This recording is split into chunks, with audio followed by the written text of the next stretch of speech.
Ils sont très sensibles à ça, puisque c'est véritablement un brevet orienté, pratique orienté, gestion d'entreprise. Et enfin, c'est également les gens qui suivent ce cours, des personnes intéressées à développer leurs compétences de gestionnaire, en l'occurrence capables d'opérer de façon globale et bien sûr autonome. La finalité de cette formation, c'est de vous donner tous les moyens, tous les outils de gérer opérationnellement correctement votre entreprise, votre PME. Pour ce faire, c'est bien sûr de la gérer de manière autonome.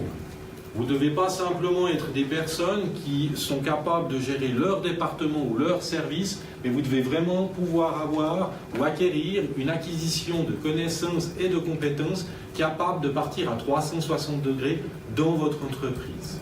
Ça, c'est vraiment important, c'est vraiment ce qui sera le plus demandé à l'examen final. Je vais vous parler de ce que cela impliquera.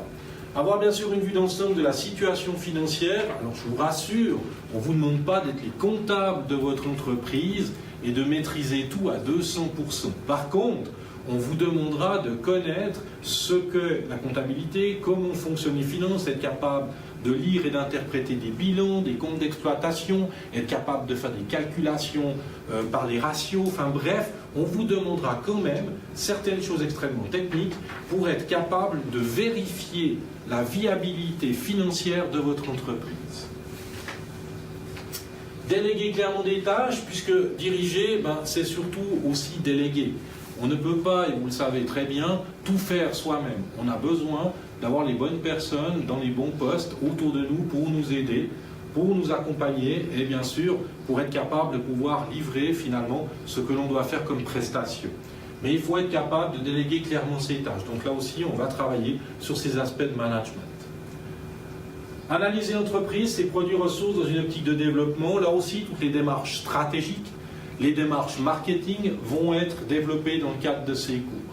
Vous verrez que ces cours sont composés de 6 modules, on va y revenir, comment ça va se passer au niveau de ce programme. Et dans le cadre bien sûr de ces modules, des modules, un module marketing, un module organisation vont être mis là-dedans pour que vous puissiez faire les choses correctement. Enfin, mettre en œuvre des politiques et stratégies marketing adaptées, développer un leadership adapté et appliquer une gestion éthique et responsable. La RSE, la responsabilité sociétale de l'entreprise, est extrêmement importante dans le cadre d'un brevet de spécialiste en gestion de PME. Quand vous démarrez cette formation, vous allez le démarrer par un atelier d'intro. Cette journée d'introduction est très importante parce qu'elle va vous expliquer finalement, reprendre l'ensemble de tous les modules qui vont être traités, vous en expliquer finalement chaque point, chaque matière, chaque thème, et va surtout vous donner les outils pour tout de suite bien commencer cette formation. Vous verrez, on va en parler, nous avons fait un choix d'approche pédagogique qui est un peu différent de ce que l'on peut avoir partout, puisqu'on va travailler sur un système de classe inversée. On verra ce qu'on appelle la classe inversée, ça produit de très bons résultats pour autant que ce soit bien fait et bien mené. Vous aurez un examen de module après chaque groupe de modules. Donc vous verrez, la formation est composée de 3 finalement modules qui ont chaque fois 2 matières dedans, soit les 6 que vous allez devoir couvrir. Ensuite, vous aurez une préparation aux examens du brevet, coaching pour l'élaboration du dossier de performance et entraînement pour les examens oraux. Puisqu'une fois que vous aurez obtenu ces 6 modules, vous allez devoir faire une inscription et préparer un travail que vous devrez aller soutenir directement pour l'obtention de ce brevet. On va bien sûr en parler. 3 niveaux de validation, certificat par module. Chacun des 6 modules a son propre mode de validation. Là aussi, ce qu'il faut savoir, c'est que ces certificats de module ont une valeur de 5 ans. C'est-à-dire que dès le moment où vous auriez fait une partie de cette formation, que pour une raison XY, vous mettriez en suspens, vous pourriez le faire, ils ont une validité de 5 ans. 5 ans après, vous pouvez encore les produire si vous voulez vous inscrire à l'examen du brevet fédéral. Ça, c'est quand même important. Dès le moment où vous auriez fait ces 6 modules, vous aurez un diplôme CEFCO gestion d'entreprise décerné à la fin de ces 6 certificats de modules. Pourquoi un diplôme CEFCO? Tout simplement parce qu'on estime que dès le moment où vous avez satisfait aux exigences de ce brevet fédéral sur les 6 modules et que vous les avez réussis, eh bien on vous donne un diplôme CEFCO. Bien sûr qu'on ne peut pas se substituer au brevet fédéral, donc on ne pourrait pas vous donner le même titre qu'eux, mais on vous donne en l'occurrence ce diplôme de spécialiste en gestion en gestion d'entreprise, pardon, pas de spécialiste, parce que là on ne pourrait pas, le nom est bien sûr protégé. Dès le moment où vous avez fait ces 6, vous pouvez effectivement vous inscrire à l'examen du brevet. Troisième, finalement, étape, puisque celui-là vous donnera le titre de spécialiste en gestion de PME avec brevet fédéral. Pour s'inscrire à ce brevet, il faut bien sûr pouvoir justifier d'une expérience à position dirigeante. Ce n'est pas pour rien qu'on vous demande les 2 ans d'expérience, ou en tout cas qu'on vous rend attentif. Que si vous voulez suivre cette formation et que vous auriez, mettons, qu'une année en tant que cadre dirigeant, vous devrez impérativement avoir, pendant votre formation, une activité de cadre. Parce que si vous ne l'aviez pas et que vous ne pouvez pas justifier au moment de l'inscription des 2 ans, vous ne pouvez pas vous y inscrire.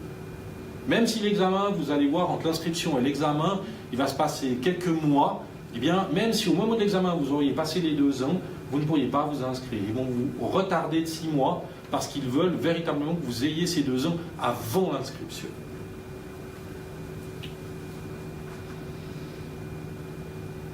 Il faut bien sûr avoir obtenu les 6 certificats de module ou leur équivalence respective, puisque ce brevet a la spécificité de pouvoir être fait soit en validation d'acquis pour certains modules, via vos expériences, donc vous pourriez choisir ce modèle-là, voire de suivre les formations en cours.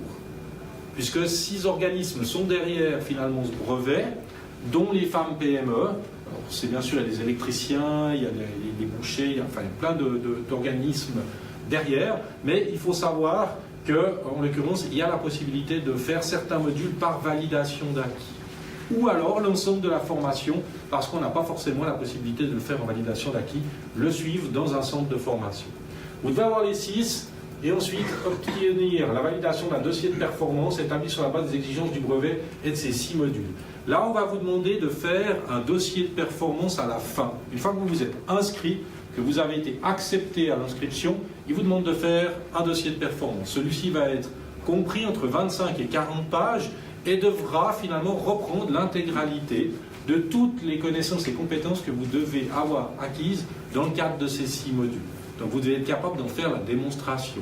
Et là aussi, on est très orienté pratique, ça reste un brevet fédéral, donc vous devez véritablement démontrer comment vous êtes capable de faire les choses. Et l'appropriation est très très importante, puisqu'il ne suffirait pas, si vous êtes effectivement responsable d'un département dans le cadre d'une entreprise, alors vous avez certes une position dirigeante, mais à un moment donné, vous devez être capable sur les autres domaines de connaissances, de montrer des vraies compétences, comment vous seriez capable, vous, de le faire. Donc, vous ne pourriez pas dire, c'est pas moi qui m'occupe de la finance, je ne vais pas traiter de ça dans mon dossier de performance. Non, là, ça ne va pas passer. On va vous dire, mais demain, vous voulez gérer une PME. Donc, on veut savoir comment concrètement vous feriez les choses. Donc, c'est très important d'en être conscient. Bien sûr qu'à l'examen, une fois que vous aurez donné votre dossier, il aura une note. Vous aurez ensuite une présentation de ce dossier à faire, 2e note, et enfin une défense orale qui va durer 1 heure, 3e note. C'est l'ensemble de ces 3 notes qui vous donne la réussite de votre brevet. Les modules sont regroupés donc en 3 blocs. Vous avez dans un bloc finance et droit. C'est là où on va partir sur les principes comptables état financier, planification, budget, comptabilité, gestion et stratégie, fiscalité et planification patrimoniale. Il est clair, et comme vous l'avez entendu, comme le prérequis est un CFC, tous les CFC ne sont pas identiques. Pas qu'il y ait des CFC qui sont mieux que d'autres, mais bien sûr que les CFC sont orientés sur les métiers qui sont les vôtres. Donc si vous suivez un CFC, ce que j'ai pu avoir dans une salle, dans un cours, où d'un coup j'avais une personne qui avait un CFC de coiffeur, une personne un CFC de fromager et une personne un CFC employé de commerce, dont 3 ans fiduciaire. Je n'ai pas besoin de vous dire qu'il y en a un des 3 qui aura plus de facilité en comptabilité. Forcément. Donc là aussi, il faut quand même être conscient que si vous avez fait un CFC et que vous n'avez pas eu la chance ou l'opportunité de couvrir l'ensemble des thématiques des 6 modules que vous devrez maîtriser, ça va vous demander aussi un travail supplémentaire de mise à niveau. C'est important. On va bien sûr vous y aider. On a développé, ça va partir cette année pour la rentrée du mois de septembre, on a revu notre module comptabilité pour véritablement essayer de faire en sorte que toutes les personnes qui n'auraient jamais fait de comptabilité et je pense qu'il y en a quand même dans la salle qui n'en ont pas fait ou très peu, eh bien puissent quand même y arriver. C'est-à-dire qu'on va vraiment partir d'un cas concret d'un petit entrepreneur qui s'appellera M. Darbelet pour ne pas s'appeler autrement, et qui vient de finir son CFC et qui va vouloir se mettre à son compte. Et il va créer bien sûr d'abord sa société ou raison individuelle. Puis à la fin de la première année, il va bien fonctionner, donc il va devoir engager du monde, prendre des véhicules, et à chaque leçon, vous revivez une année d'exploitation de M. Darbelet. Et ça va vous permettre de couvrir comme ça tous les champs de la comptabilité, mais en étant capable, vous, même si vous n'en avez pas fait, de l'expliquer comme si vous étiez, en l'occurrence, entrepreneur. Donc on va complètement dans ce qui est demandé à ce brevet, c'est-à-dire d'être capable de faire de vous des vraies personnes qui sont des praticiens et qui sont capables d'expliquer concrètement ce qu'ils feraient. Bien sûr, droit dans la gestion d'entreprise. On ne peut pas gérer une entreprise sans avoir des notions de droit. Donc ça, c'est également important. C'est le premier module. Bien sûr, chacun des examens se fait au CEFCO et ce sont des épreuves que nous développons, que nous devons ensuite envoyer à l'organisme fêtier qui est la FEB Suisse, Fédération des entrepreneurs, et qui va bien sûr nous valider le niveau de l'examen, sa justesse, etc. Dès que c'est fait, numéro de série, et à ce moment-là, l'examen devient officiel. Une fois que ce premier module est fait, bien sûr, vous pouvez rentrer à 2 moments dans l'année, puisque tous les 6 mois, nous faisons des ouvertures. Donc je ne vais pas forcément vous dire que vous allez commencer par financer droit. Si ça se trouve, vous avez des étudiants ici qui vont commencer à Genève, ils commenceront par financer droit. Peut-être que d'autres vont commencer à Neuchâtel, ils vont commencer par stratégie pilotage. Quoi qu'il en soit, des moments où vous commencerez en même temps, vous finirez en même temps, et vous aurez couvert les 3 modules. Simplement chronologiquement, pas forcément dans le même ordre. Deuxième module, stratégie pilotage. Management stratégique, pilotage d'entreprise.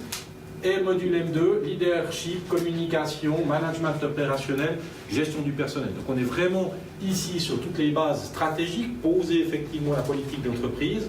Et dans la deuxième partie du module M2, c'est vraiment les capacités à gérer le personnel qui vont être vues. Ça aussi, ce sera très important. Si certains d'entre vous n'ont pas trop l'habitude de diriger, de manager du monde, pour ça qu'ils vous demandent ces 2 ans, ils seront très à cheval là-dessus à l'examen. C'est-à-dire que si vous montrez, en l'occurrence, certains éléments, ils vont vous dire, voilà, on va vous sortir de votre contexte, vous avez un conflit entre 2 personnes, vous faites quoi? C'est clair que si vous n'avez jamais managé, ça va devenir complexe.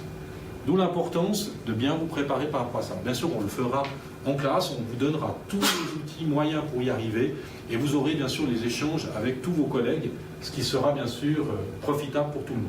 Enfin, le dernier module, organisation marketing. Et bien sûr, tous les systèmes organisationnels, dans quel type de structure, d'organisation on veut construire, quels sont les processus qu'on veut mettre en place, bref, vous devez connaître tout ça, être capable en tout cas de les maîtriser et de mettre en place des choses qui puissent fonctionner dans votre entreprise. Excusez-moi, monsieur. Oui, je vous prie, madame. Quand vous dites « il », à chaque fois, vous parlez des professeurs ou bien des experts? Je parle des experts. Je parle bien sûr de l'organisme qui, bien sûr, est externe. C'est-à-dire que vous aurez ici, donc dans le cadre de l'école, on va bien sûr vous former sur les 6 modules, vous ferez des examens de modules chez nous. Quand vous avez fait un examen donc, qui est validé par la FEB Suisse, il est corrigé par 2 experts qui ne se connaissent pas et qui bien sûr ne vous connaissent pas. Ils vont donner l'appréciation et ensuite la moyenne est consolidée pour dire ce qu'il en est. Une fois que vous avez fini tout ça, vous allez aller vous inscrire à l'examen officiel du brevet où lui va vous dire, ok, vous êtes admis à l'examen, il faut faire un dossier de performance. Vous devrez faire un dossier de performance que vous allez aller présenter et défendre là-bas. En l'occurrence, ça se fera pour tous ceux qui sont en Suisse romande à Morges, donc pas très loin d'ici. Quand vous serez face aux experts, en principe, ils sont toujours 2. Alors ça peut être soit un parallèle avec ce que font les experts. C'est-à-dire si vous avez plutôt une vocation à société de service, ils vont essayer de vous mettre un expert qui est lui-même dans une société de service, pour que vous ayez aussi des points d'attache, ce qui est un petit peu normal. Okay, merci. De rien, madame. Donc voilà un petit peu comment se découpe cette formation. Vous avez un extrait de premier module, avec chaque fois un travail de semestre qui peut être fait. Il y en avait aujourd'hui 2. on l'a encore laissé pour cette fois. Dès la prochaine rentrée, il n'y en aura plus deux, puisque la FEP a changé ses directives. Il faut savoir aussi que ce brevet est relativement jeune. Hein. On est sur la 11e session d'examen, sachant qu'ils en font 2 par année. Donc ça veut dire qu'elle n'a que pas encore 6 ans d'existence. Donc forcément, chaque année, ils adaptent, ils modifient, ce qui est normal, hein, il faut essayer chaque fois de prendre ce qu'il y a de mieux, et donc les règlements changent. Là, jusqu'à maintenant, il y avait 2 travaux à faire, donc 4 examens, plus 2 autres examens qui étaient sur des dossiers écrits. Dès le mois de septembre, ce dossier-là n'existera plus en tant que tel, il deviendra un examen écrit, d'1 heure, avec toutes les directives sont bien sûr chaque fois données par la FEP, et nous les prenons pour mettre en place notre propre examen. Mais ça va changer. Il n'y aura donc plus qu'un dossier qui sera fait, ce sera un dossier marketing, mais vraiment le dossier management n'existera plus, ce sera un vrai examen pratique. Présentation de qu'est-ce qui vous attend à l'examen final. Et là, on va avec vous remplir les dossiers d'inscription, vous expliquer comment ça va aller, relire les différentes directives et règlements qui sont en l'occurrence incontournables pour faire vos dossiers, pour vous assurer que vous soyez dans les bons dossiers, que la bonne police, etc., etc. Les bons interlignes, enfin tant le fond que la forme soient faits correctement. Une fois que vous aurez fait votre dossier, vous allez le rendre et vous allez bien sûr préparer votre présentation et là on va se revoir pour vous accompagner. C'est-à-dire qu'on va dire ok, vous avez rendu votre dossier, vous venez physiquement avec votre dossier, vous venez avec votre présentation et on va s'exercer en classe à le faire. Parce que là aussi vous verrez dans les directives, vous avez 20 minutes de présentation. Plus ou moins 3 minutes. À 23 minutes et 1 seconde, vous perdez 10% de votre note. Donc ils sont extrêmement pointus et extrêmement précis. Donc dès le moment où vous avez toutes les informations, il faut vraiment les suivre et on va vraiment vous entraîner à les suivre pour que pour vous ce soit clair, qu'il n'y ait pas après de soucis ou d'ambiguïté avec ça. Méthodologie et outils pédagogiques. L'accumulation de connaissances, bien sûr, idéalement, c'est des fois un peu plus complexe. L'approche qu'on a retenue, c'est de positionner les étudiants en situation pratique. Donc, à chaque cours, on va véritablement vous faire pratiquer les choses. On va vous parler par exemple d'un SWOT. Ok, c'est quoi un SWOT? Et une fois que vous aurez vu ce qu'est un SWOT au niveau théorique, eh bien on va vous dire très bien, maintenant on va le mettre en application dans votre entreprise. Si maintenant vous devez mettre dans votre entreprise un SWOT, déterminez-moi les forces, les faiblesses, les opportunités, les menaces, eh bien vous allez le faire dans le cadre de votre entreprise. Donc on va chaque fois faire le lien, élément théorique, mise en pratique. Bien sûr, on va solliciter les étudiants pour qu'ils soient acteurs de leur propre formation. Et là, cet impact moral qu'on va faire au début avec vous dans cet atelier d'intro, en vous disant, ben voilà, nous on s'engage à vous donner les connaissances et la capacité à les mettre en pratique pour les transformer en compétences, mais vous devez prendre un engagement, c'est bien sûr de faire votre travail et de vous préparer en amont. Sans ça, ça va être compliqué. Donc c'est encore une fois une formation supérieure qui demande aussi un investissement. Il faut en être conscient. Transposer la théorie dans la pratique en faisant des liens systématiques, c'est-à-dire chaque fois que vous allez étudier quelque chose, eh bien on va toujours faire le lien avec vos entreprises. Mais chez vous, Pierre, comment vous faites? Bien sûr, si Pierre ne le fait pas, ben on va le forcer au raisonnement en disant ok, vous ne le faites pas, pas de problème, maintenant vous devriez le faire. Comment vous le feriez? Comment vous feriez cette analyse? Et ça va forcer chacun d'entre vous finalement à faire ce lien entre ok, la théorie, et je regarde comment je peux l'appliquer à mon entreprise.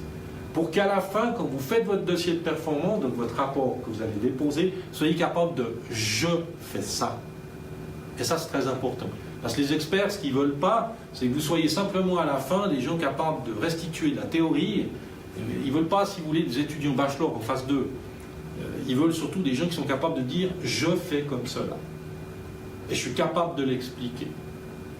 Ce n'est pas simplement abstrait, on ne me l'a pas simplement donné dans un bouquin, je suis capable de le faire. Là, vous êtes vraiment dans une orientation très métier, très terrain. Mix équilibré entre apport théorique et connaissances pratiques, ben là aussi, on est obligé de toute façon de partir d'un point zéro. Le point zéro, c'est les activités dans mon domaine. Maximum d'interactivité dans les cours, vous allez voir, ce sont des cours qui sont extrêmement vivants. Ce n'est pas des cours, encore une fois, où le prof va avoir la bouche ouverte pendant tout le cours. Là, il y a vraiment des échanges entre vous. il y a vraiment des échanges de best practice. Un va vous dire, ben voilà comment j'ai fait chez moi. L'autre va peut-être dire, ah ben chez nous on fait autrement. Et puis chacun va un petit peu exposer ce qu'il fait. Bien sûr qu'il n'y a pas une seule façon de faire, il y en a plusieurs, ça dépend des gens, ça dépend des structures qui sont les vôtres et puis des secteurs d'activité, mais c'est toujours intéressant d'entendre aussi ce que les autres font et comment ils le font. Nombreux cas pratiques afin de faire le lien entre les apports théoriques et la réalité du terrain. Activité des étudiants entre les cours, là aussi vous aurez une plateforme sur laquelle vous pourrez aller travailler. C'est une plateforme intranet qui vous permet effectivement de faire différents quiz, de faire des QCM, voire d'avoir, dans le cadre d'un forum de classe, de mettre des informations ou d'en recevoir. Donc il y a une vraie vie également en dehors de vos séances de cours. Utilisation intensive de cette plateforme e-campus. Vous verrez, cette plateforme, elle est finalement l'outil de travail sur lequel vous mettez les travaux, sur lequel vous échangez avec vos intervenants ou avec vos collègues. Donc elle crée encore une fois, non seulement de la synergie, mais elle crée de l'intelligence collective. J'aime beaucoup utiliser cette approche. Pourquoi? Parce qu'encore une fois, quand on fait les choses soi-même, on est plus ou moins brillant, mais dès le moment où on le fait à plusieurs et qu'on échange avec les collègues, on repart bien sûr beaucoup plus fort, beaucoup plus enrichi de l'ensemble des bonnes pratiques. Avant de venir en classe, vous allez déjà vous préparer. On va vous dire ce qui est soit à lire, soit à faire comme exercice, pour que quand vous arriviez en classe, vous ayez déjà connaissance de ce que l'on va traiter aujourd'hui. Je prenais l'exemple avant du SWOT, typiquement on vous dirait allez lire telle et telle page de tel et tel ouvrage qu'on vous donnera, je vous rassure, et qui vous expliquerait qu'est-ce que c'est qu'un SWOT, comment il se construit, quelle est la résultante de ce SWOT, qui parle d'un diagnostic stratégique, et qui automatiquement à un moment donné va vous donner des éléments qui vont vous parler, plus ou moins. Puis peut-être certains d'entre vous vont dire oui mais moi j'ai pas très bien compris. Premier début de cours, on commence à exposer les questions qu'on a. Ah ben moi j'ai lu le SWOT, mais j'ai pas très bien compris. J'ai vu qu'il y avait des facteurs internes, des facteurs externes, je suis pas sûr d'avoir bien compris. Deux variantes, l'intervenant va en principe au début s'orienter vers les autres élèves en disant est-ce que quelqu'un peut l'expliquer?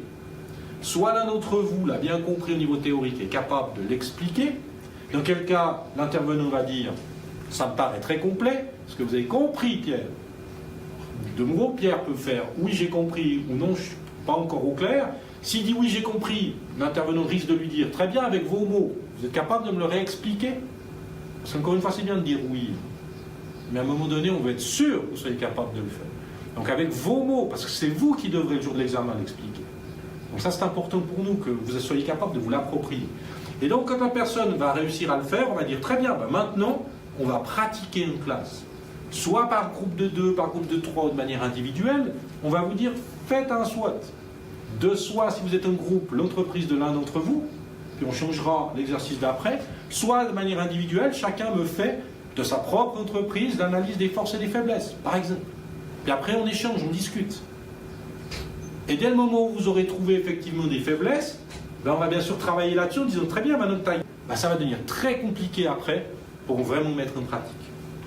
Donc c'est un vrai accord entre vous, apprenants, et le formateur, de dire ok, on fait le deal entre nous, vous travaillez en amont, moi je vais répondre vraiment à toutes vos interrogations et vous aider à bien comprendre et maîtriser tout ça, mais il faut que les deux on fasse notre boulot, sans ça c'est compliqué. Alors les particularités de cette approche, ma préparation en amont, vous l'avez compris, permet de mettre les éléments préétudiés en pratique durant la séance, puisqu'il y a une orientation très forte pratique. Ça optimise l'expérience de l'intervenant, parce que dans vos cours, ceux qui vont vous donner les cours, ils sont au minimum titulaires du brevet de la compétence. J'explique. Si vous avez quelqu'un qui vous donne la finance, il est au minimum titulaire d'un brevet comptabilité finance.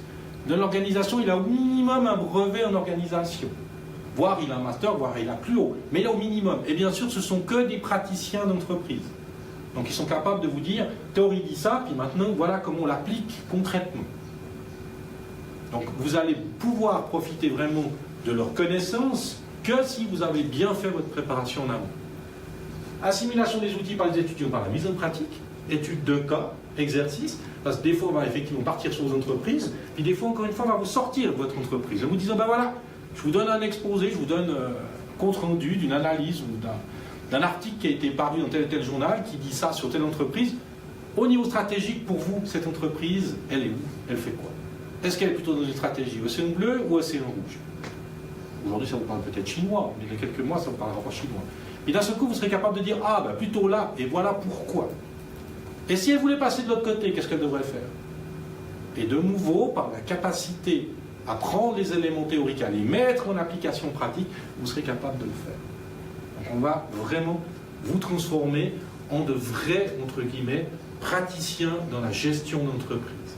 Certains d'entre vous le sont peut-être déjà, d'autres vont acquérir effectivement ces connaissances et ces compétences, voire vous avez simplement besoin d'un papier pour le valider parce que vous connaissez déjà tous ces éléments.